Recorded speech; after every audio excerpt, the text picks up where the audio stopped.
যে আপনারা দেখতে পাচ্ছেন কাচড়া কুড়িয়ে বেড়াচ্ছে, বোতল, প্লাস্টিকের বোতলগুলো কুড়িয়ে কুড়িয়ে ডাস্টবিনে ফেলছে। এই প্লেয়ারটাকে দেখতে পাচ্ছেন বা এই লোকটাকে দেখতে পাচ্ছেন? ইনি আর কেউ নেই, ইনি হলো অস্ট্রেলিয়ার বিখ্যাত একজন ব্যাটসম্যান, ঠিক আছে, ম্যাথিউ হ্যাডেন।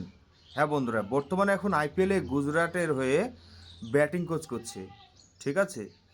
এবং এই বিখ্যাত ব্যাটিং, অস্ট্রেলিয়ার একসময় নাম করা ব্যাটিং ছিল, তাকে কেউ বল করতে গেলে 10 বার ভেবে নিতে হতো কোন দিক দিয়ে বল করবো, নইলে 4 ছক্কা খেয়ে নিত, এতটা পরিমাণে ব্যাট করতে ভালো, ঠিক আছে। তো এই ম্যাথিউ হ্যাডেন প্লাস্টিকগুলোকে কুড়িয়ে, খেলার শেষে কুড়িয়ে কুড়িয়ে ডাস্টবিনে ফেলছে। তখন এক সাংবাদিক এসে তাকে জিজ্ঞাসা করে বা প্রশ্ন করে যে আপনি প্লাস্টিকগুলোকে কুড়িয়ে কুড়িয়ে ডাস্টবিনে ফেলছেন কেন? এই কাজ তো আপনার জন্য নয়, এর জন্য আমরা লোক রেখেছি, সেই লোকেরা কাচড়াগুলোকে ফেলবে ডাস্টবিনে।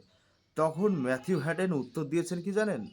বলেছে, আমি গ্রাউন্ডকে অনেক বেশি ভালোবাসি, শ্রদ্ধা করি, ঠিক আছে, এর জন্যই আমার মানে অটোমেটিক দিমাগে কাজ করছে যে এই কাচড়াগুলোকে কুড়িয়ে কুড়িয়ে ডাস্টবিনে ফেলে দিই, ঠিক আছে।